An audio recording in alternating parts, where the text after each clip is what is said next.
the Schwerer Gustav and Dora, the largest caliber artillery pieces ever built, weighing over 1,350 tons, firing 7-ton shells, and capable of penetrating heavily fortified structures. These weapons were engineering marvels. This is the story of Nazi Germany's superweapon that ultimately proved impractical.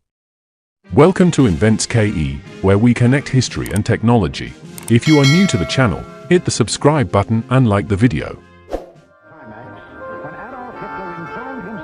In 1937, as Adolf Hitler planned for war, he needed a weapon capable of penetrating France's Maginot Line, a massive fortress system built to stop German invasions. So Hitler turned to Krupp, Germany's leading weapons manufacturer, to create the ultimate siege gun. By 1940, the first prototype was completed and named Schwerer Gustav. A second gun, Dora, followed shortly after. The Schwerer Gustav and Dora were no ordinary cannons. They were monsters of metal, and their specifications were unmatched.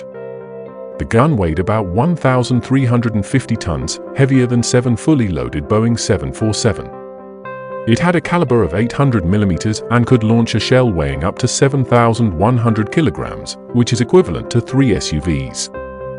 These guns had an effective firing range of 39 kilometers. To fire a single round, an entire team of specialists was required. Crane operators loaded the shells, while range-finding teams used complex calculations to adjust for wind, elevation, and target distance. It took around 45 minutes to prepare and fire each shot, making rapid fire impossible.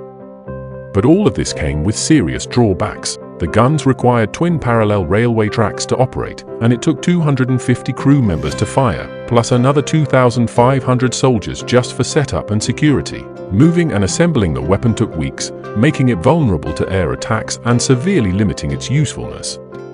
The only time Schwerer Gustav saw combat was in June 1942, during the siege of Sevastopol on the Eastern Front. Nazi Germany needed to destroy the Soviet fortress protecting the Black Sea, and Gustav was brought in. It took several weeks to prepare the gun, but when it finally fired, it demolished key Soviet positions. Despite its firepower, Gustav was too slow and too costly to be practical.